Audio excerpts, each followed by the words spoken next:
Welcome to the Equity Department Professional Development. We'll have you here for about an hour today, and we'll have lots of great discussion and hopefully give you a few things to think about on your way out, but also just to give you an idea of who we are and what we're about, and to make sure that you know that we are here to provide support as you need it. So we'll go ahead and get started. So for today, we'll just do a little bit of warm up, get to know each other, and have you get to know our team, and just tell you a little bit about what the Equity Department is, what we've been doing this year, and sort of what our plans are going forward. And then also, the most important part is what can we do to help make your life a little easier? So we're hoping to be able to get to that so that you can see the support that we're able to provide for you all. So my name is Dion Blue, and I am the Chief Equity Officer for Columbus City Schools. Been here now for almost 2 years. And I also have another team member on the line with us today who will introduce herself. Good morning, everyone. My name is Tanya McClanahan. I've been with the district for about 16 years, and I'm the equity director. I'm very excited to be able to share some space with you all this morning, where we'll have an opportunity to share information and also to be able to hear back from you. And I see there's a fellow Tanya in the chat, so that makes me feel nice, like she spells it the same way as I do. Yes. There's always the TOTA go back and forth thing, right? Yes. Yes. Awesome. So our objectives for today, by the time we're done with this hour today, we hope that you know who is all in our department, but then also kind of understand the structure of the department. It's a very new department, and so you may wonder, well, who is in the department, who can I call for certain things? And so we'll talk about that primarily, but then also to get to know what some of the focus areas are for the work that we have coming up in the department. So Tanya will take it away to get us started. Okay, so to kind of get us all warmed up, one of the most distinct commonalities that we have in this space is that as adults right now, we all have work history. We have all had, numerous jobs. And what I'd like for us to do this morning is to just take a walk down memory lane. We're going to put you in some breakout sessions, and I'm asking for you to recall your first or your worst. So your first or your worst job, and just kind of share that with the participants that are going to be in your breakout room. Like, what did you take away from that experience? Was there anything inspiring, humbling, funny? But just go ahead and kind of get to know one another around that particular topic. So we're going to put you in rooms. And then we'll bring you out in about how much time, Tanya? Time? Tanya, okay, I lost sound for a second. I can hear you now. Okay, so I said, how much time do you want to give everyone? About 5 minutes? Yes, we're going to give you 5 minutes, and you'll see when we are counting down for a minute left in each one of your rooms. So you're going to have to talk fast. Okay, here we go.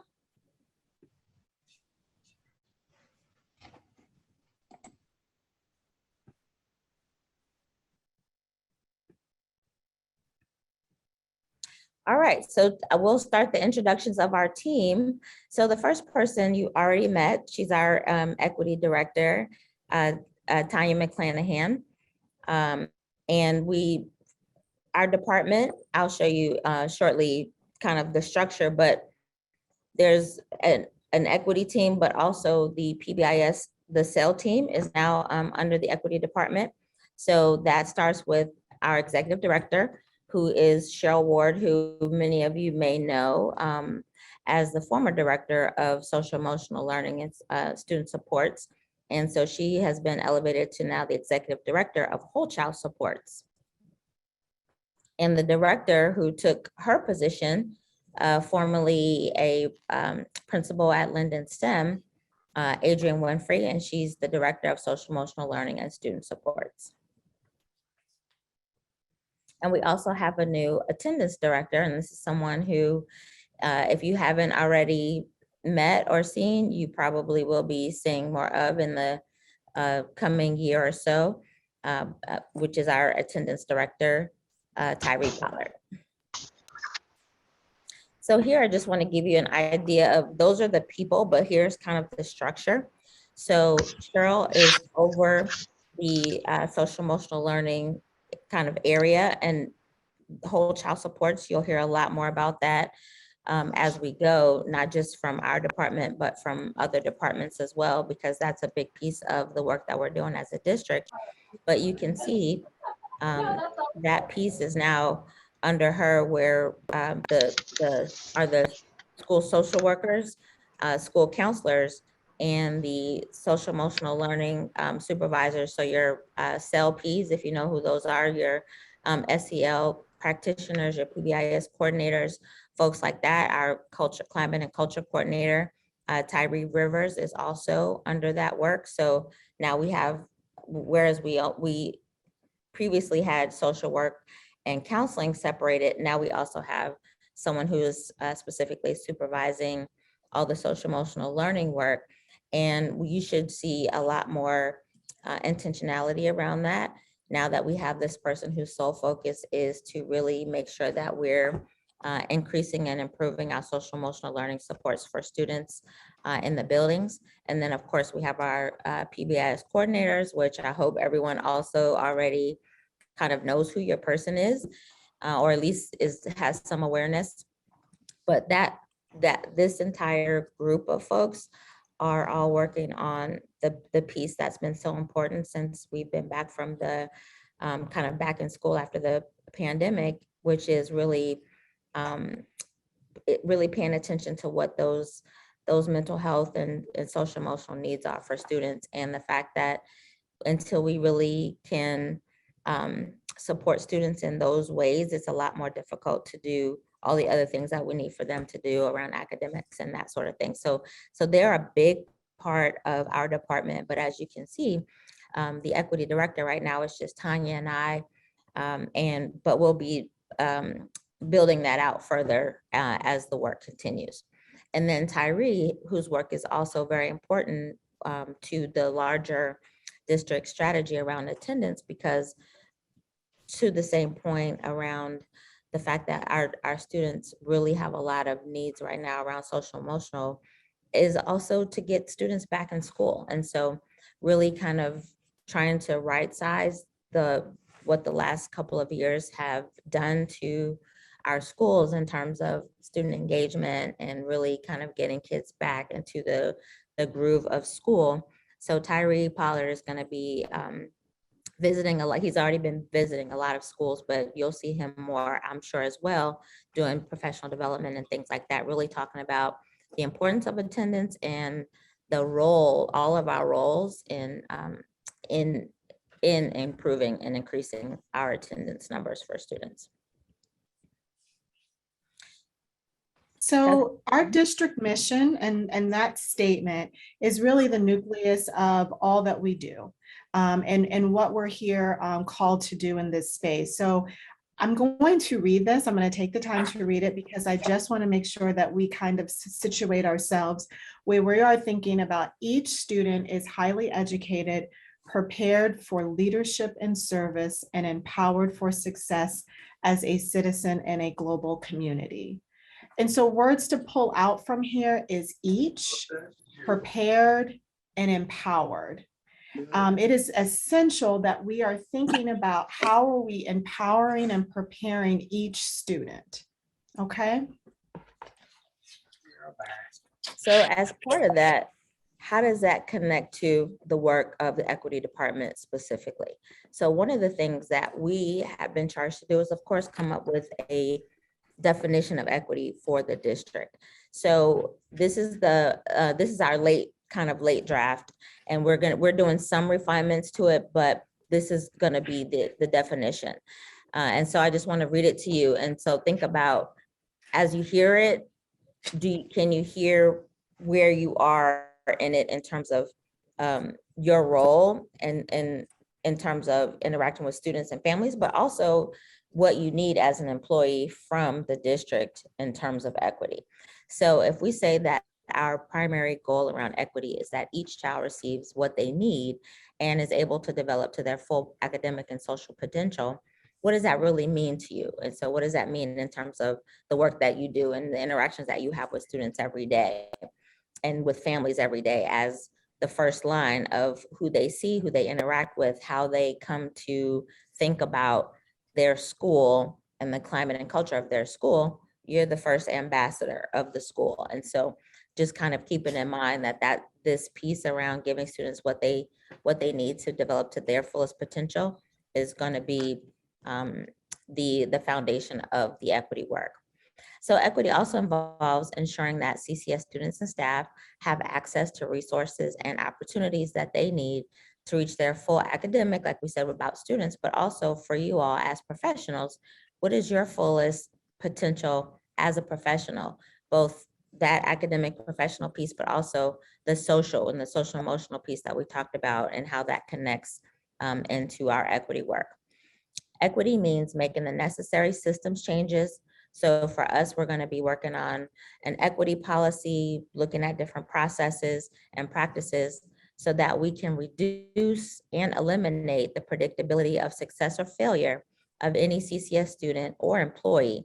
And what that means is we shouldn't be able to look at any school, any staff in any school or any student and say, this person's going to make it, this person's going to be successful, or this person is not, specifically as it relates to based on their social identity. So in other words, race, sex, gender identity and expression, socioeconomic status, ability, any of those things, we should not be able to look at any person and say, hey, this person's going to be successful in our district, or this one is going to struggle, because we want to reduce the struggle. And so we kind of have always talked about what that means for students, but for our adults, we have adults that, don't always feel respected or don't always feel valued in our schools or within our district. And so we want to know what some of those things are too. And Tanya will talk about that in a minute in terms of really hearing from you about what you need to make your experience as a CCS employee better. And so that's going to be the work of our department in terms of equity. So there are several things that our department is accountable for right now at the district level. And I'm sure you maybe have already heard that we have the board has goals and guardrails, and then we also have strategic priority areas. And the equity department really sits squarely in both of those big pots of work. So the first piece is around the board guardrails. So we have board goals, but the guardrails are really meant to make sure that if we have these guardrails in place, then we know that we can accomplish our goals. So the first guardrail is around funding intervention supports. So the first guardrail is that the superintendent will not allow MTSS to be underfunded. So the MTSS work, which is going to be a lot of the work in the social emotional learning area, and the work with the counselors and social work is going to really be a lot of that MTSS work. So that piece of our department is fully involved in terms of working with academics on that guardrail. Prioritizing a whole child focus is also going to be a lot of collaboration between our department, academics, and the Office of Engagement. So how do we make sure that we're attending to the needs of the whole child?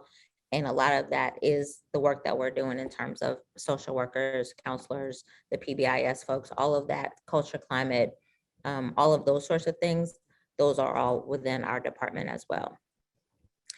And then the third one, aligning resources equitably, which is that the superintendent will not allow any region to be without strong learning communities. And that is going to be a collaboration between our department and the Transformation Leadership Department, which is where your principals and area superintendents are, to really think about what is the culture and climate of our buildings. And so that's that there's going to be a lot of work for us in that area as well. And then finally, ensuring a culturally responsive staff.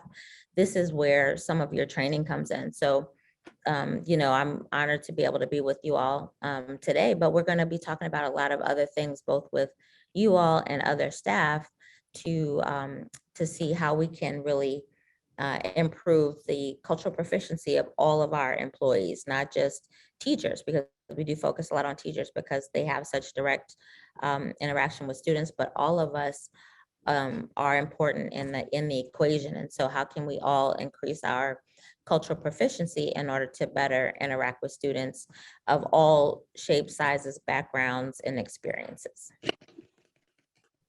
I see that there's a hand up. Do you have a question, or was that from before?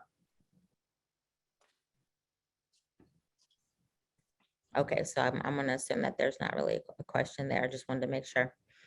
So the second area where our deliverables has to do with the strategic priority areas.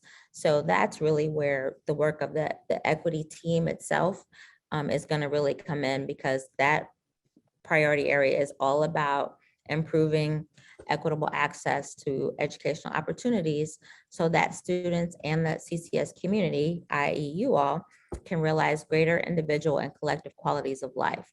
So this is a new department, as you know, and so we kind of wrote that priority area in a way that will allow us to build the department in a way that makes sense for the needs of our staff and students. So we'll tell you a little bit about the work that we've begun around that to start to really build that out and to create a framework for the department. So when we talk about understanding the needs of staffs and students, one of the partners that we have directly connected to our department is Hanson Research. And they have been working with the department to ensure that we have a very clear picture of what the state of equity is across the district as it relates to academics, behaviors from our students, employee satisfaction, and really just hearing your voice. I guess I want to, make sure that it's very clear that we need to be able to hear back from you in terms of what your needs are and how we would be able to support you. So Hanover, this year, we completed our first equity and inclusion survey, and what you all participated in that in November, which gave us an opportunity to be able to hear back from those that are in the buildings that are doing the work. What they did is they put together a dashboard, and we will be using the information that we've received from the equity survey, the satisfaction survey, and the information that was put together in the dashboard to inform our framework. So the framework from this department will really be rolled out and released towards the beginning of next year. What we wanted to do was to be very intentional about taking time to gather enough information from students and staff to ensure that we have a clear picture, and then put a framework around the ways in which we will address those challenges that we're facing. Second partner that we have in this space, I think that you all are very familiar with, is Panorama. So Panorama, again, is falling under that whole child supports piece. And over the years that we've partnered with Panorama, we've done student surveys, staff surveys, and family surveys. And one of the things that we can definitely need and can use your support is when you hear that those survey windows are opening up, just to encourage colleagues, but also students and staff and families that are in your building to participate in those surveys.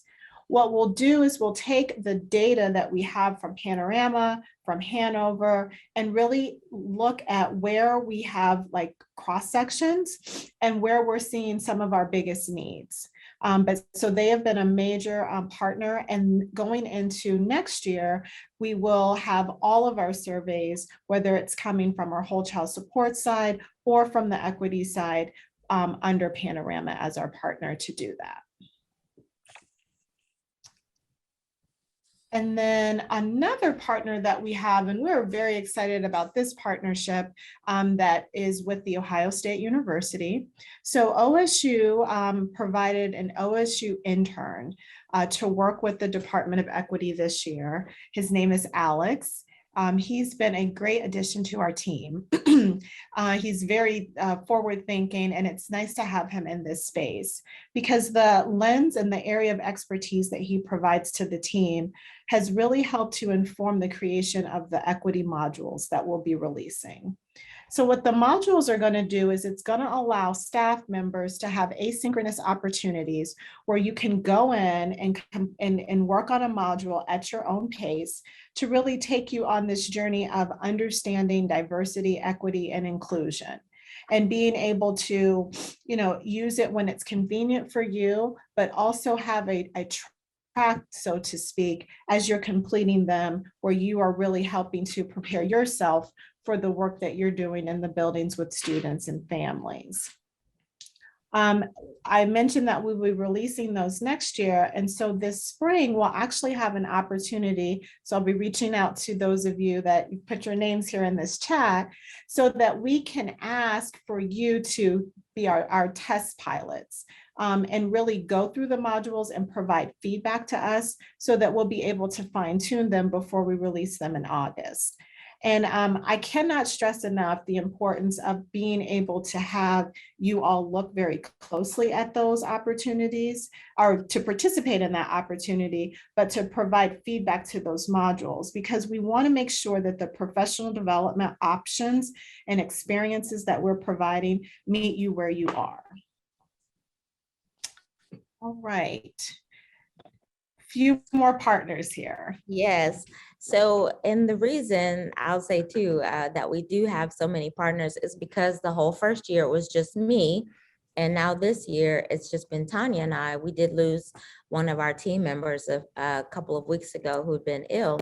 So we really are a small team. And so these partners, some are large partners, some are smaller partners. This is a small local partner. Have been helping to provide capacity for us as we build. So that's why we've developed some of these partnerships, just so that we can move the work further faster, because we are so new and still just such a small team.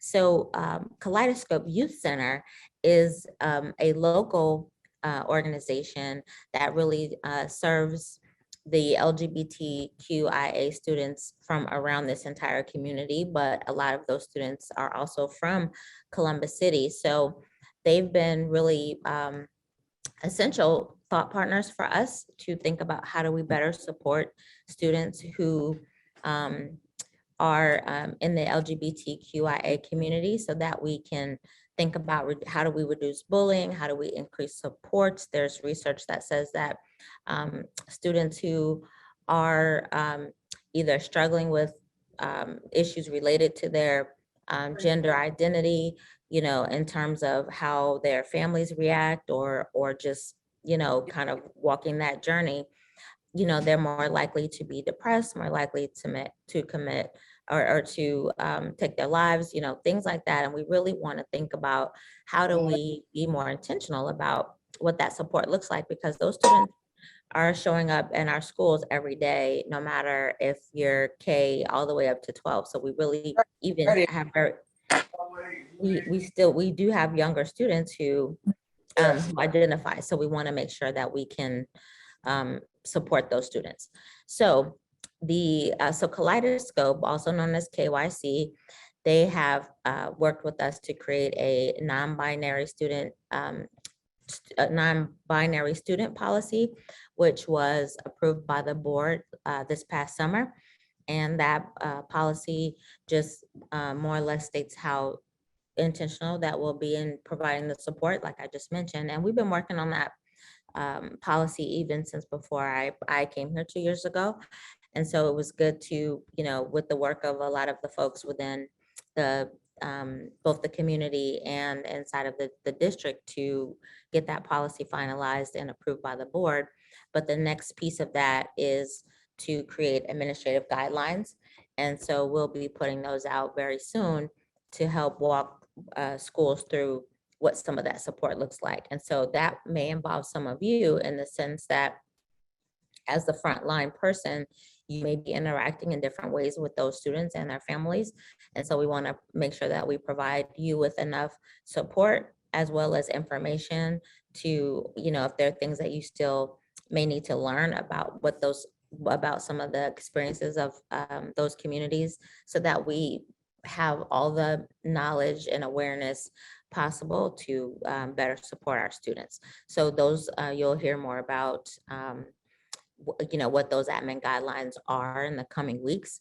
And part of that will also be gender support plan. And so the easiest way to talk about that is that it just helps provide us as the adult a roadmap for what does the support look like for the student. And because it depending on the need of the student, it may be different things, but it's a way for us to make sure that none of that student's needs are falling through the cracks. So we'll just kind of working on a way to be more streamlined in that way and more efficient, so that we can more quickly and better provide that support.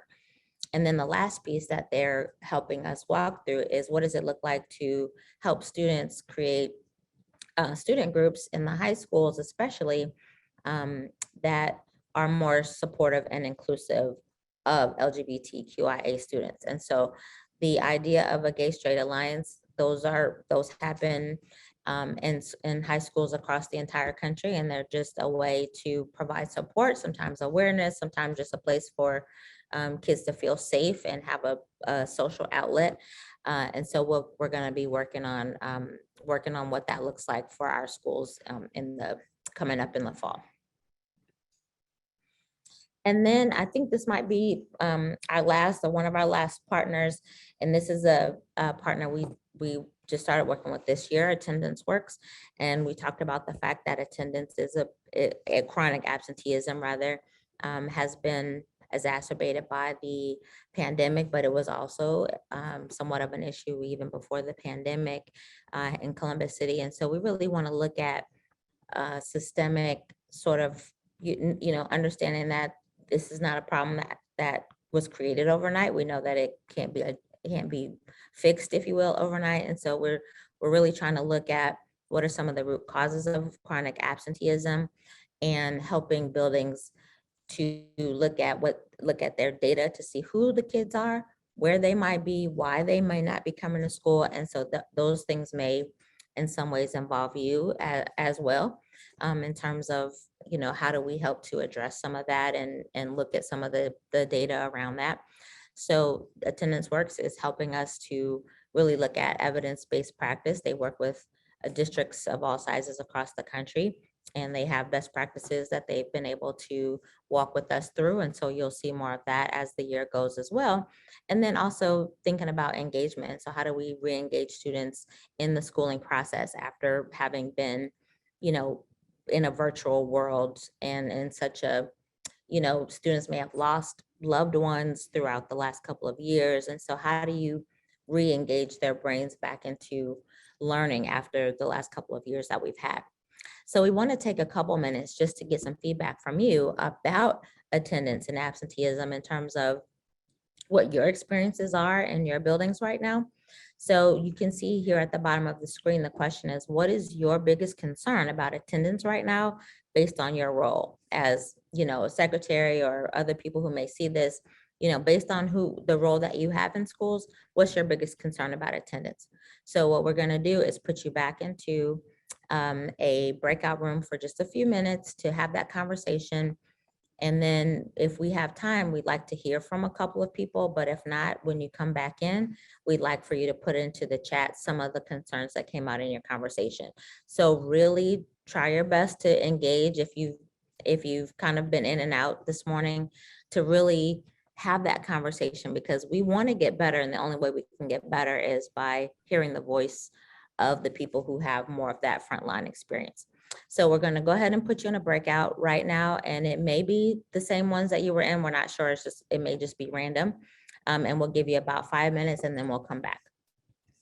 So the question is, what's your biggest concern about attendance right now based on your role in school?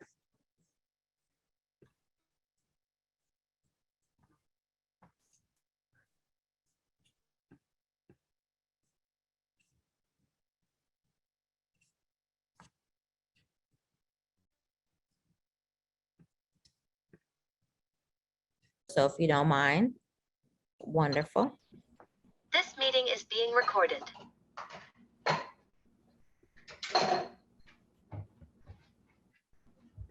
Ms. Dorothy, do you mind putting yourself on mute, please? Thank you. I All see right, so some we're, comments in here, Dr. Blue. Thank you guys for those that are putting comments in. yes, thank you. And you can continue to put those in. And the only reason why we don't stop to have the conversation is because we only have a few minutes left. But that is really important, the conversation that you all just had, because that's going to be part of our ongoing focus as attendance. And so we're going to have to talk to a lot of people about what your experiences are to try to help us really get a bigger, fuller picture of what some of the needs might be and some of the ideas for addressing chronic absenteeism that we might be able to have as a strategy. So thank you for that. And if you want to, at any time, contact us. I think I forgot to put our emails in the presentation, but we're very easy to find, Dion Blue and Tanya McClanahan. You can email either of us anytime with any other ideas that may have come across your brain between now and the time that we're done today, or after the time we're done today, I should say. Okay, so let's talk about diversity, equity, inclusion really quickly, because that is a lot of the work of this department. And we sometimes have different ideas about what that means. And often we talk about equity work kind of in a broad spectrum, but really we are also doing phases of diversity, equity, and inclusion work. And so it's, even though we call it all equity, it's not necessarily all just equity work. So I want to just make a distinction of that for you, just to kind of see what you think as far as where your school or department is. And so I'm assuming most everyone is kind of school-based people, but you may not be. So thinking about whatever your context is, you are either kind of in the phase of working on diversity, equity, or inclusion. And that's just the way I like to think about it. And that's sort of the way that when we come to support buildings and teams, kind of how we'll think about what that support looks like. So if you're in a place where your school might still be in the process of understanding who the kids are, like you, and that could be because populations turn over, after a certain amount of time as neighborhoods change and things like that. Or maybe the teaching staff or the leadership has changed to some degree. And so as a school, you're still struggling to figure out who the kids are. We still don't know, not who they are by name, but just kind of where they come from and what their experiences are. And just really trying to understand what the diversity is of your school and the families. And so what are the assets that they bring, that sort of stuff. That's still working on diversity work. And if that's where your school is, that's perfectly fine, because you can't jump ahead until you really understand that piece first. It's foundational. So if that's where you feel like your school is probably starting, or maybe where you're starting as an individual, that's just fine, as long as you're starting somewhere. We all have to start somewhere. So if you get to that second piece, because really the inclusion comes before the equity, and if you can say that me or my school understands the diversity of our students, and we're now in the process of really creating ways to make sure that all students feel engaged and included, which means that we're looking at how do we make spaces feel safe for all students, no matter who they are, which means we have to look at what biases we bring to the table, how do we reduce bullying behavior, because that reduces the feeling of inclusivity at a school. And these are things that our Panorama data will be able to tell us. And so Panorama is hopefully something that your buildings will be kind of sharing more broadly, because you can see, how do students feel about being at school? So are they feeling bullied? Do they feel like there's community? Is your tier 1 strong in terms of what are the basic rules and routines and structures that all students are getting in order to be successful in the school environment in terms of your culture and climate. So that inclusion piece is very important, that sense of belonging. And we will talk about it as sense of belonging a lot. So So that's where a lot of schools probably are, because a lot of students are disengaged, and a lot of that is pandemic related, and there might be other reasons. So, so a lot of us may be still working on what, really making that a lot stronger. But then once you have kind of gotten to both of those places, students, we know who our students are, and therefore we're better able to make sure that they feel like they belong and that they're included in our school. Now what, right? So now it doesn't just happen by magic. So you've kind of gotten to that place. And how do we now make sure that we're achieving equity? And by that, how do we make sure that we're giving students everything they need, whether that's based on culture, culture of the building, culture of the student or the families, or through academics, or just that social development of students. How are we making sure that they're getting what they need, and how are we being intentional and having conversations about the data that shows us where our practices might need to improve. And so even though that may not seem relevant, if you're a secretary, you may think, well, why do I necessarily have to know about that if that happens inside of a classroom or in a different space? But we all are a part of the data. We all are a part of improving what that experience is and what those processes are. So really understand that you are as important as anybody else is to this equation. And the more we can see how we are all a part of that equation, the easier it is for us to work together to really make some of those changes.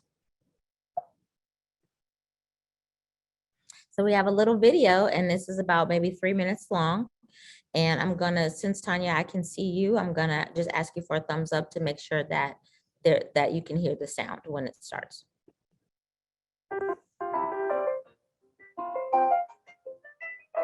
Clearly, somebody in this room murdered Lord Smythe, who, at precisely 3:34 this afternoon, was brutally bludgeoned to death with a blunt instrument. I want each of you to tell me your whereabouts at precisely the time that this dastardly deed took place.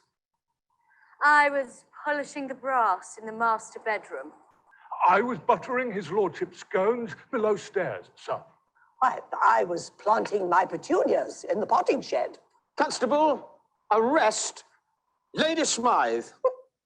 But how did you know? Madam, as any horticulturist will tell you, one does not plant petunias until May is out. Take her away. Sorry, madam. It's just a matter of observation. The real question is, how observant were you?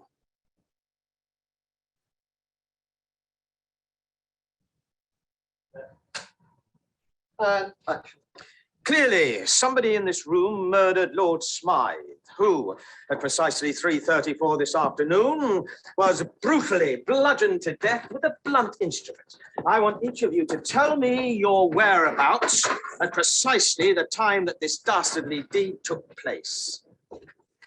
I was polishing the brass in the master bedroom. I was buttering his lordship's scones below stairs, sir. I was planting my petunias in the potting shed. Constable, arrest Lady Smythe.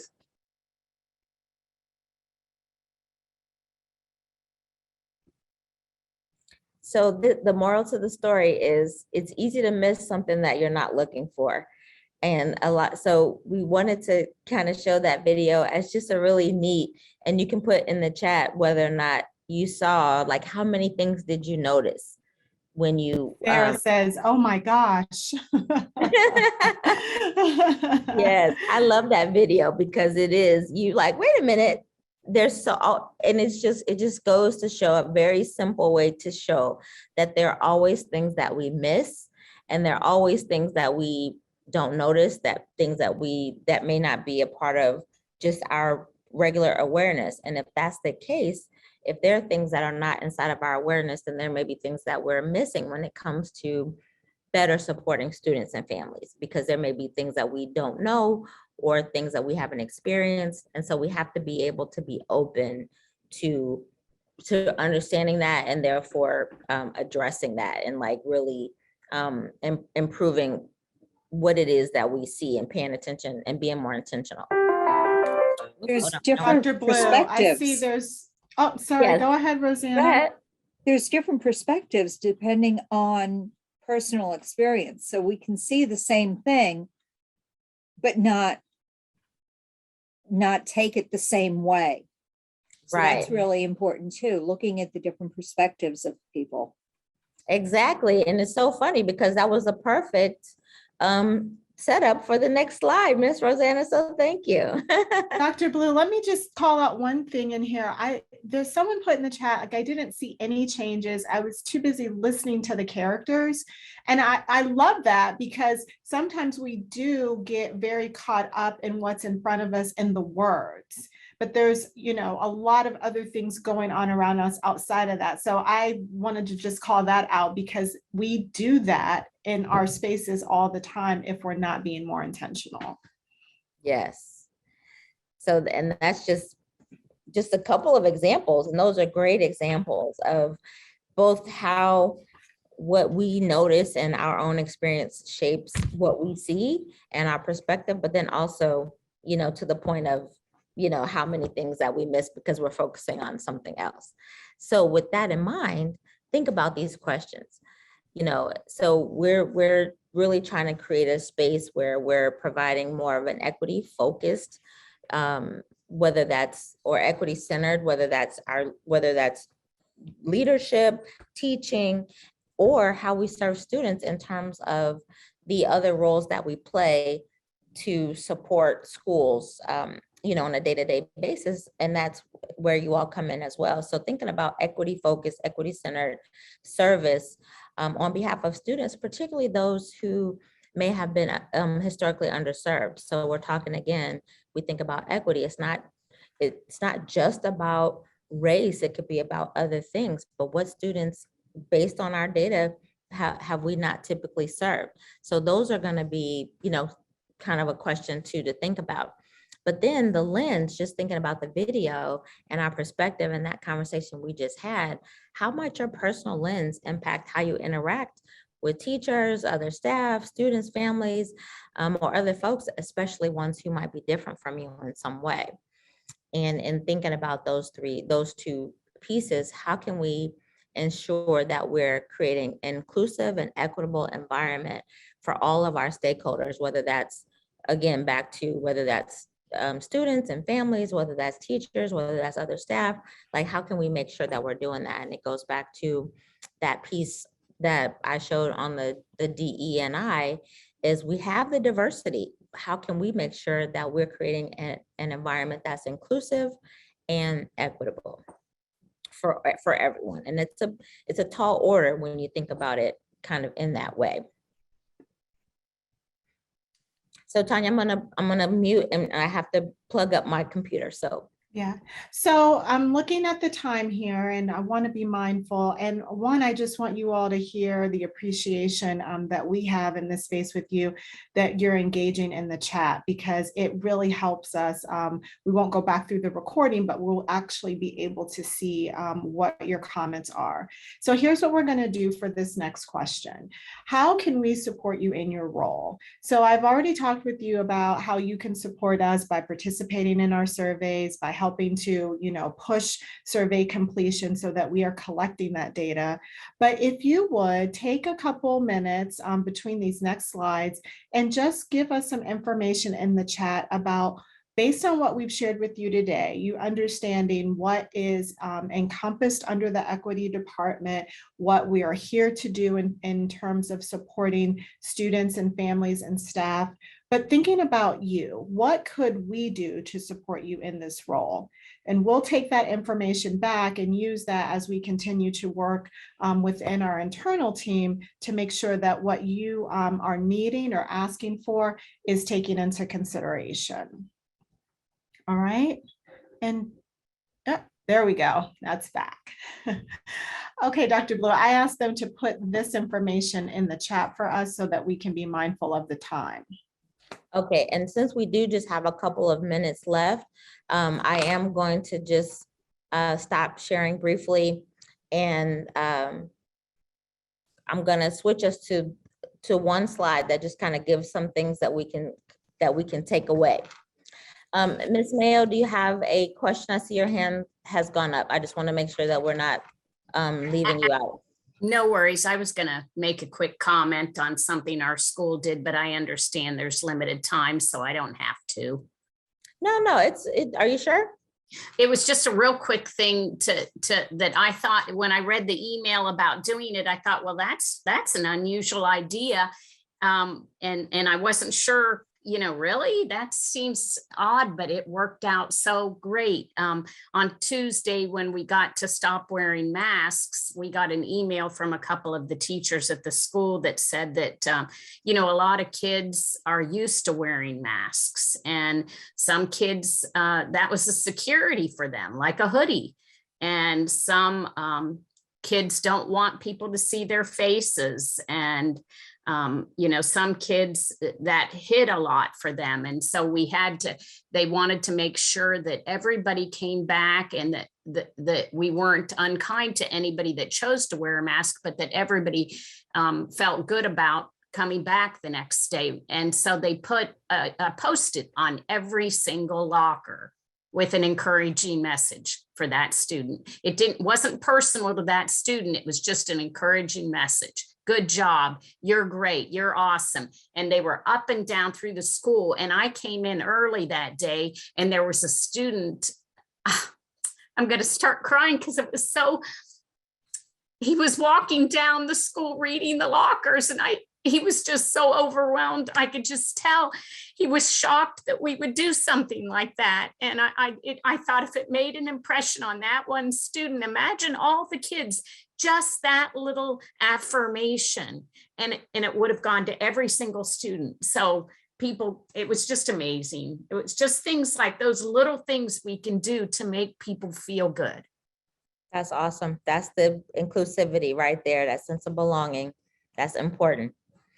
So since we are at 11:16, we're gonna let you all go. I just wanted to end on this screen, which you can all read on your own as you kind of go out. We want to thank you for your time today and your engagement with us.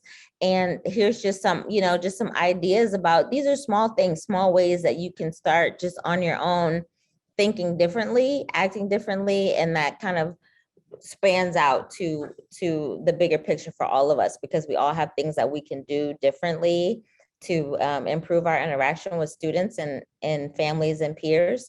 So we just want to leave you with these few ideas as you leave us today. Thank you for your time, and have a great rest of your day. Thank you, everyone.